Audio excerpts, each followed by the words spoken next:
Thanks everybody for watching.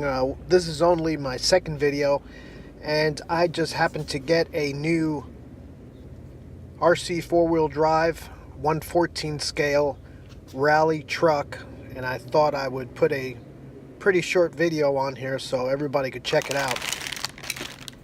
Just your basic unboxing and then a short run with it.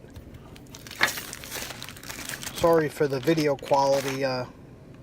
I'm just getting started on this stuff.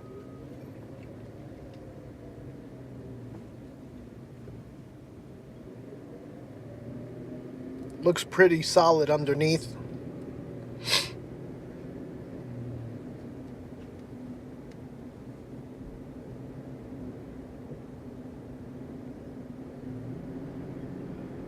It's a real nice looking truck, but it is heavy and very top heavy.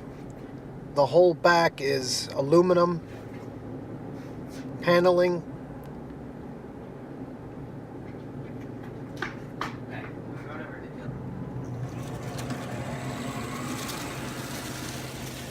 That's in second gear, and watch out for the rock pile.